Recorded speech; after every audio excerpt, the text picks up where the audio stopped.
आज के वीडियो में हम पढ़ेंगे हिंदू विवाह एक धार्मिक संस्कार है, समझौता नहीं। Hindu marriage is sacrament not contract. यदि वीडियो आपको अच्छा लगता है तो आप उसे लाइक कीजिए, शेयर कीजिए, सब्सक्राइब कीजिए और कमेंट्स कीजिए। वीडियो के नोट्स जो है मैं गूगल ड्राइव में डाल दूंगी, जिसका लिंक आपको वीडियो के अंत में मिल जाएगा। स्टार्ट। हिंदू विवाह क्या है, पहले हम यह देखेंगे। हिंदू व्यवस्था के अनुसार विवाह संस्कार एक अनिवार्य संस्कार है। प्रत्येक व्यक्ति को विवाह बंधन में बंधना पड़ता है, क्योंकि ऐसा माना जाता है कि बिना विवाह के व्यक्ति पुरुष जो है वो बेटर हाफ है, माने अधूरा है। जब वो विवाह करता है तो वो पूर्ण व्यक्तित्व को प्राप्त होता है। इसीलिए स्त्री को अर्धांगिनी कहा गया है। किंतु और इसलिए इस विवाह में किसी प्रकार के अस्थायित्व का भ्रम नहीं रहता है, कोई शंका नहीं रहती है। विवाह जो है वो जन्म जन्मांतर का संबंध माना गया है, इसलिए कहते हैं हिंदू विवाह धार्मिक संस्कार है। और जब हम कॉन्ट्रैक्ट की बात करते हैं तो कॉन्ट्रैक्ट जो होता है, दो व्यक्ति यदि वो चाहते हैं कि आपस में एक साथ रहें, आपस में वो समझौता करते हैं कि हम एक साथ रहकर अपने पूरे जीवन को व्यतीत करेंगे, परंतु इधर पर स्थायित्व का प्रश्न नहीं उठता है और ना ही उनके ऊपर किसी प्रकार का स्थायित्व प्रदान करने का दबाव डाला जाता है। यदि वो बीच यात्रा में, जीवन यात्रा में ये सोचते हैं कि अब वो साथ नहीं रह सकते हैं, तो विवाह जो होता है वो टूट जाता है। तो इस तरह हम देखते हैं कि हिंदू विवाह एक धार्मिक संस्कार क्यों है। जैसा कि मैंने इसके पहले की वीडियो में आप लोगों को बताया है कि विवाह जो संस्था है उसके ऊपर सामाजिक और सांस्कृतिक परिस्थितियों का प्रभाव देखा जाता है। भारत की परिस्थितियाँ अन्य देशों की तुलना में भिन्न है, अतः विवाह का स्वरूप भी भारत में हमें अलग रूप में दिखाई देता है। भारत के वैदिक युग से विवाह को एक धार्मिक संस्कार के रूप में माना गया है। समझौता उसे नहीं मानते हैं। समझौते के साथ टूटने का भ्रम जुड़ा रहता है। वैदिक मानीषियों ने इस बात को ध्यान में रखते हुए इसे जन्म जन्मांतर का बंधन माना है, जिसे हर हाल में निभाना पड़ता है। अब हम देखेंगे डेफिनेशन। Doctor R.N. शर्मा के अनुसार जो उन्होंने परिभाषा दी है, उसमें उन्होंने कहा है कि हिंदू विवाह एक धार्मिक संस्कार है जिसमें धर्म, संतानोत्पत्ति तथा रति भौतिक, सामाजिक व आध्यात्मिक उद्देश्यों से एक स्त्री और पुरुष स्थायी संबंध में बंध जाते हैं। Hindu marriage can be defined as a religious sacrament in which a man and woman are bound in permanent relationship for the physical, social and spiritual purpose of dharma, procreation and sexual pleasure। तो इस प्रकार से उनकी जो परिभाषा है उसमें साफ स्पष्ट है कि हिंदू विवाह एक परमानेंट रिलेशनशिप है, जिसके द्वारा व्यक्ति अपनी शारीरिक, सामाजिक एवं आध्यात्मिक आवश्यकताओं को पूर्ण करता है और साथ ही संतान को जन्म देता है। अर्थात विवाह जो है एक स्थायी बंधन है जिसमें शारीरिक और सामाजिक धार्मिक दायित्वों की पूर्ति होती है। और तीसरा, संतानोत्पत्ति का प्रावधान रहता है। डॉक्टर कपाडिया के अनुसार हिंदू विवाह स्त्री और पुरुष के बीच धार्मिक धर्म पालन की दृष्टि से वह संस्कार है जो जन्म जन्मांतर अवांछनीय संबंधों पर आधारित है। Marriage being a preliminary for the fulfilment of duty of basic AIIMS for marriage was धर्म। मीन्स कपाडिया ने भी अपनी परिभाषा में इन्हीं तथ्यों को स्पष्ट किया है कि विवाह जो है एक धार्मिक संस्कारों के द्वारा पूरा होता है।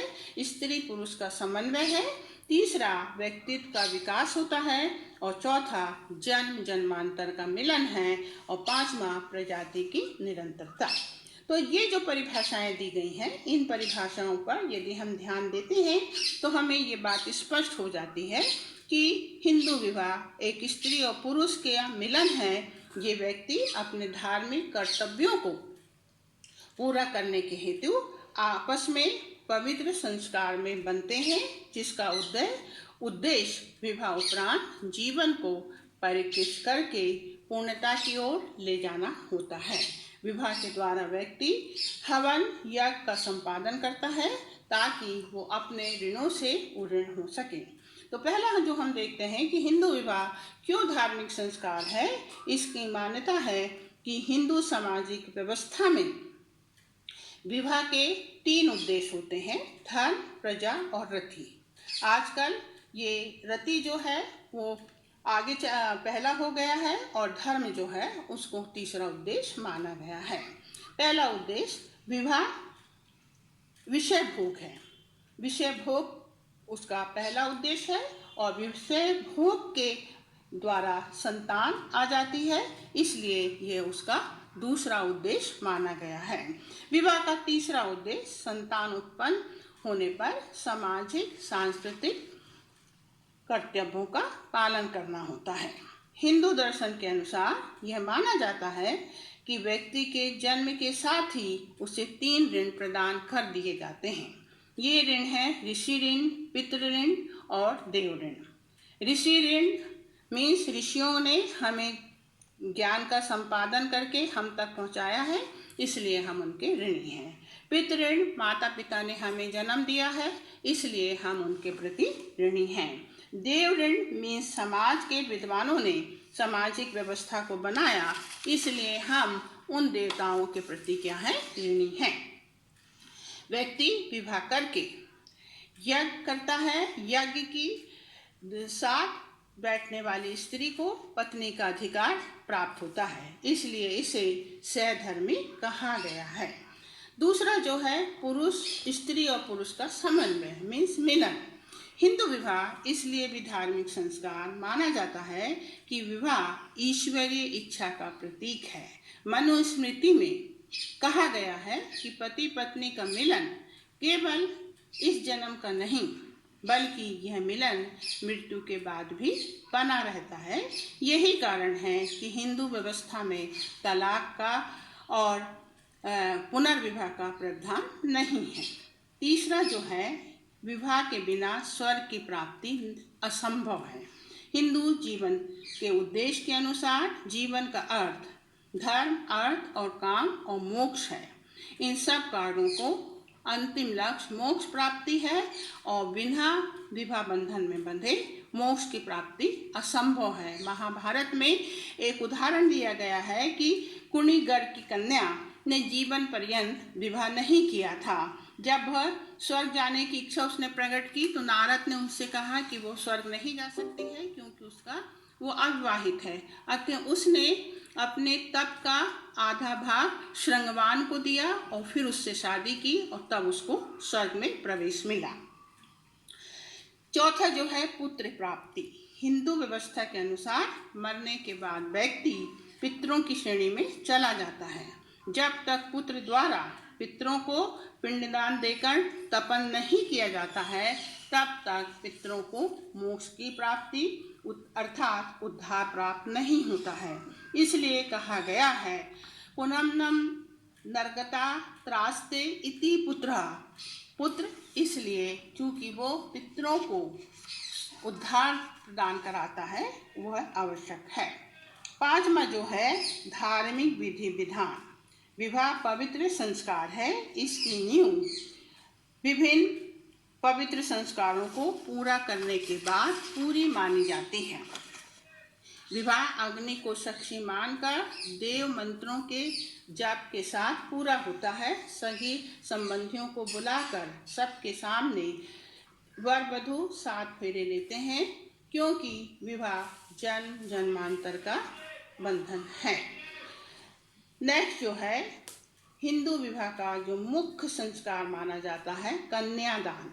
कन्यादान महादान कहलाता है। हिंदू व्यवस्था के अनुसार दान धार्मिक कर्तव्य है। विवाह के साथ पिता वर पक्ष को अपनी कन्या का दान करता है। अतः हिंदू विवाह पवित्र संस्कारों के द्वारा पूरा किया जाता है। इसलिए हिंदू विवाह एक धार्मिक संस्कार है, एक ऐसा बंधन है जिसमें अस्थायित्व का भ्रम कहीं भी नहीं दिखाई देता है। परंतु वर्तमान समय में हिंदू विवाह के रूप में परिवर्तन दृष्टिपात होता है। विवाह दो व्यक्तियों के मध्य समझौता बन गया है, एक ऐसा समझौता जिसमें विवाह विच्छेद का प्रावधान संवैधानिक रूप से दिया गया है।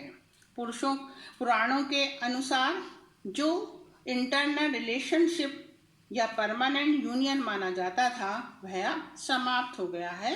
साथ ही पुनर्विवाह की भी व्यवस्था कर दी गई।